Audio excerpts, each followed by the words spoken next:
Okay, so you sent over some really fascinating research about entrepreneurship. And it really challenges how we, I think, usually picture what it means to start a business.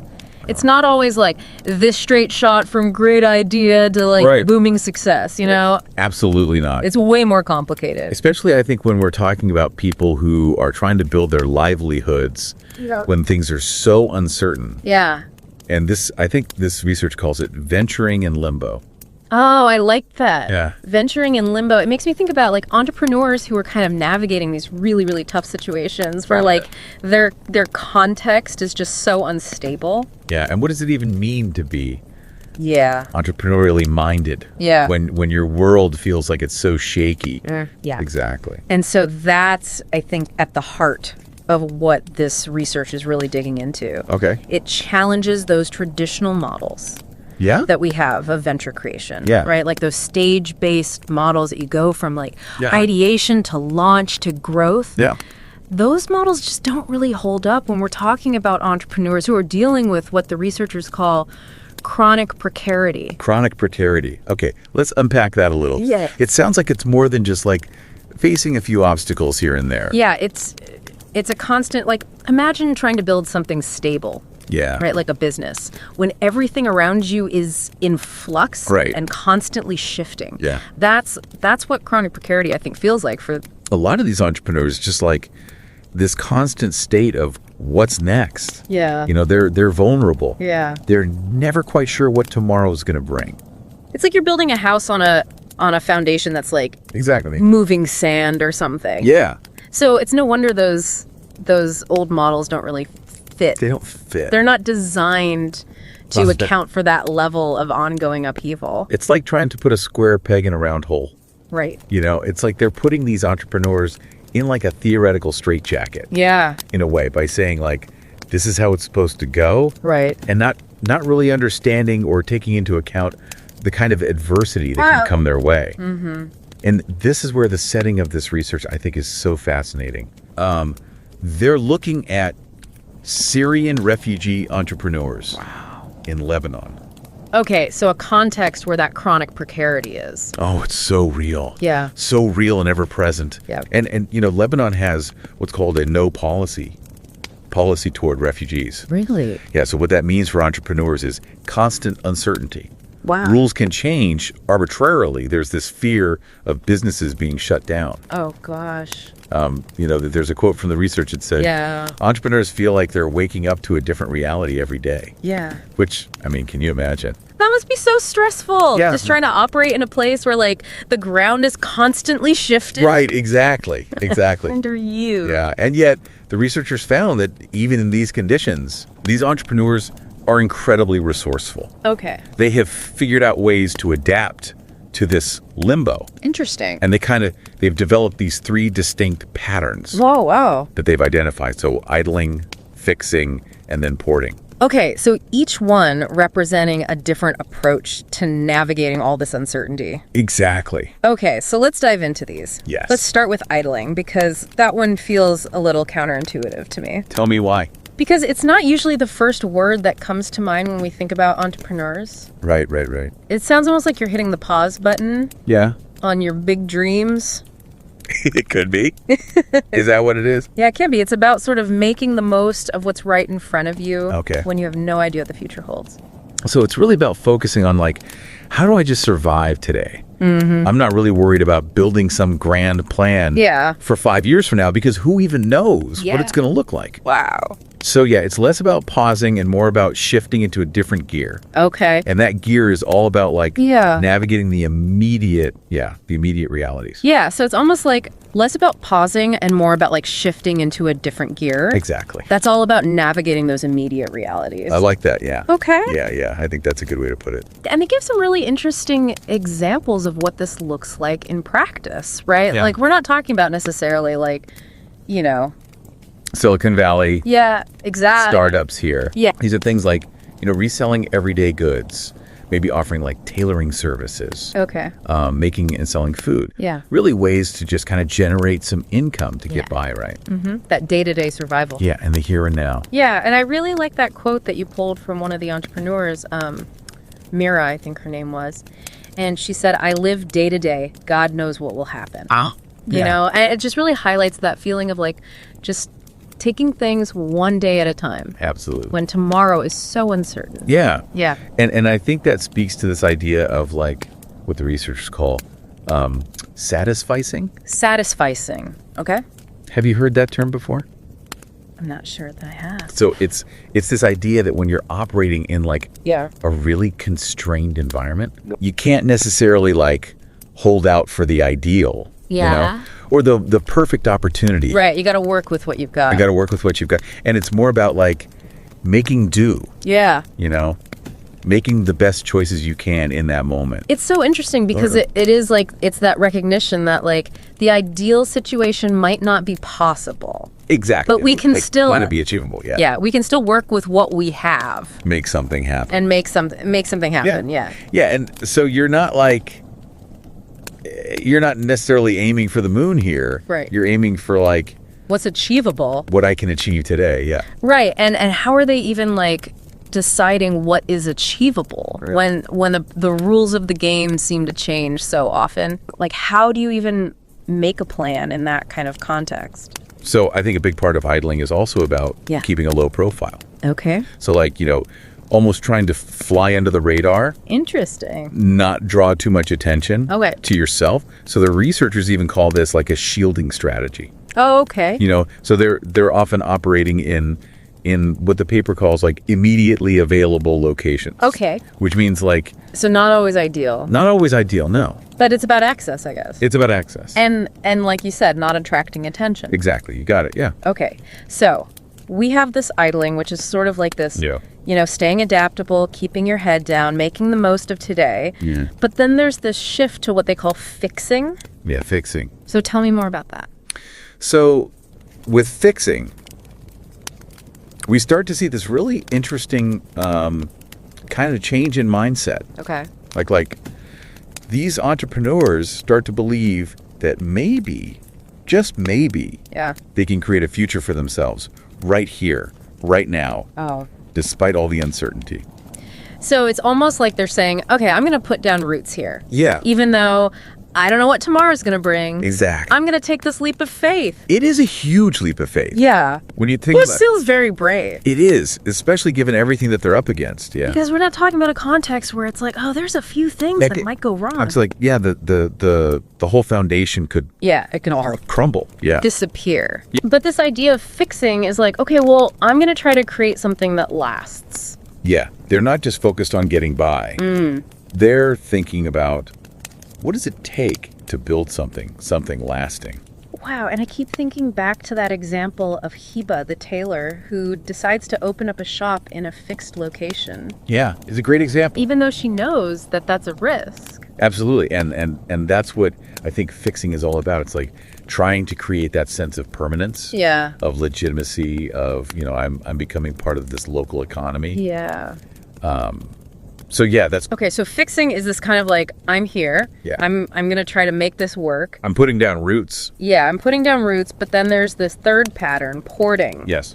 And that one really surprised me because it's almost the opposite. It is, yeah. Tell me. Of fixing. Yeah. It's like, instead of saying, I'm going to try to make this work here. Right. It's like, I'm building something here, but I'm ready to move it. Exactly. At any moment. So interesting.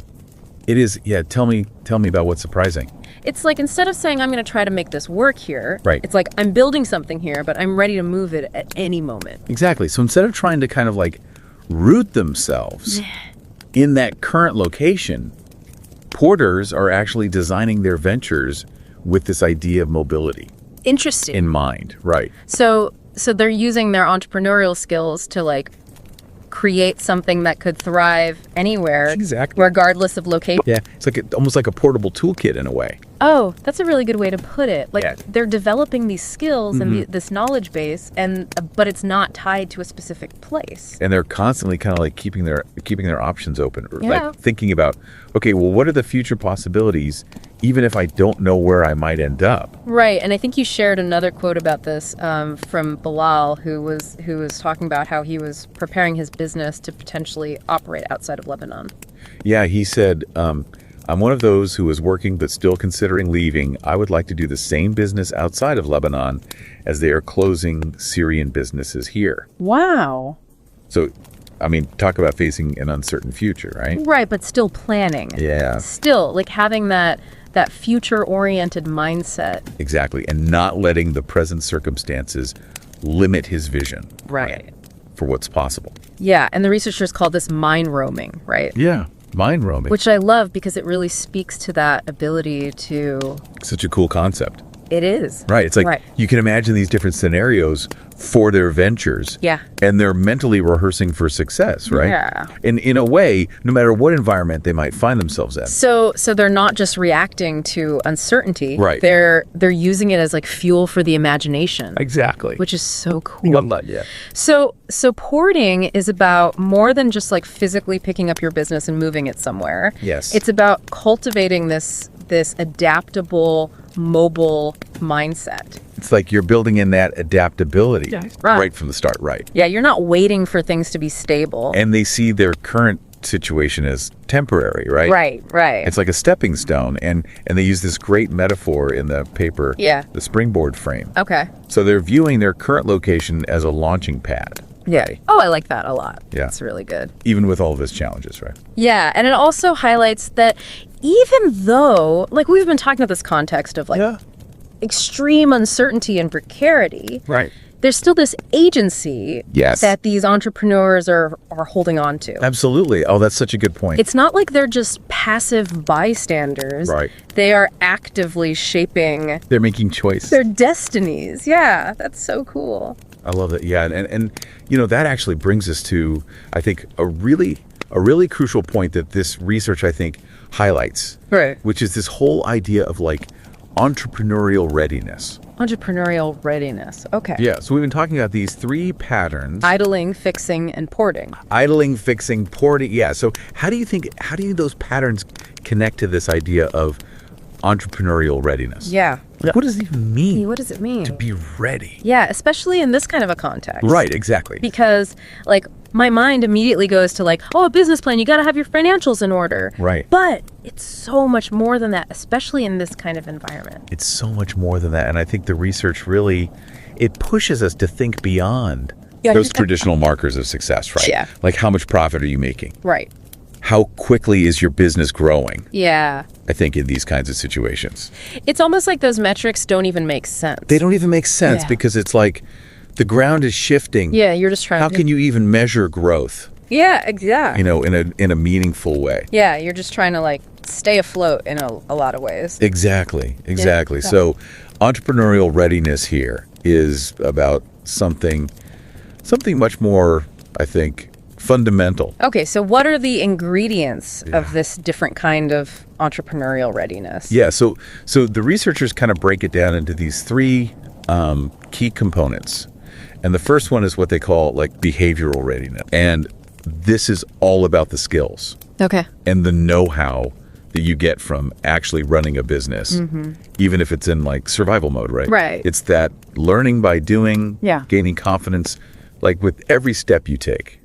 I'm thinking back to that quote from Adnan. He said, he was talking about after escaping Syria and moving to Lebanon, and he said, after escaping Syria and moving to Lebanon, I started thinking about what to do. I started to think about how to compensate for what I'm consuming, so I opened a business. Yes. You know, and it wasn't about like, I'm going to build an empire. It was about like, I need to use my skills to like... survive. Yeah, to create some stability. Exactly. And that kind of action, even if it starts small, it builds that foundation for future ventures. It does, yeah. It really does. It's almost like you're building that muscle of entrepreneurship. Exactly, yeah. Okay, so that's... behavioral. That's the behavioral piece. So then there's like this cognitive piece of entrepreneurial readiness. So the mindset. Yeah, and this is all about how these entrepreneurs are constantly learning and adapting. Oh, interesting. Right? They're evolving their skills, they're building networks, they're figuring out like new ways to do things, and as a result, they become incredibly resourceful. Yeah. They have to. And flexible. Right. You know, so it's like this constant process of like... Reinvention. Keeping up with whatever's happening. And I think, you know, Samar, she talked about that too. What did she say? She was like, I have been introduced to new equipment and learned to work on new machines. Oh, wow. Right. So she turned this potentially challenging situation into this opportunity to level up. Yeah, to like develop new skills. Our skills, exactly. So that's that cognitive readiness in action. Oh, so cool. Right. Yeah, and it highlights too that like, you know, we think about like being ready. We often think about it as like, oh, what do you know? Right. What do you know on day one? Right, but it's like, no. It's more about like, are you willing? It's the willingness to keep learning. To learn, to grow. To grow, yeah. That's so cool. So then there's one more layer here. Okay. And I think this is a really, really powerful one. Okay. Which is what they call psychological and emotional readiness.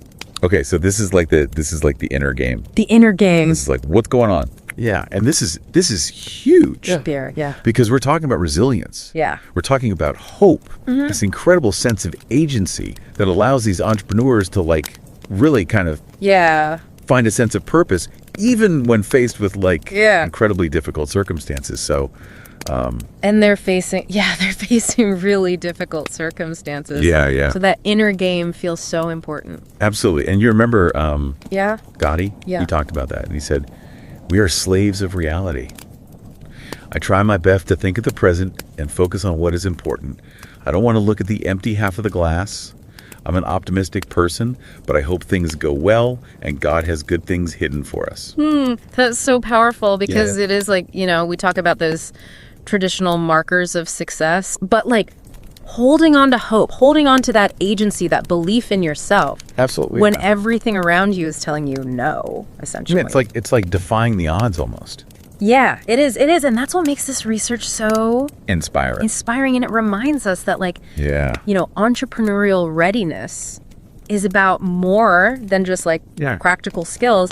It's about that inner strength. It's like that inner fire. Yeah. It's like that belief that like, you can create something even when the world's telling you can't. The world's telling you can't. Yeah. And you know what's so interesting? Yeah. Is that even when their businesses didn't work out in like the traditional sense, right? That entrepreneurial spirit. Yeah. That readiness to kind of like adapt, keep going. Yeah.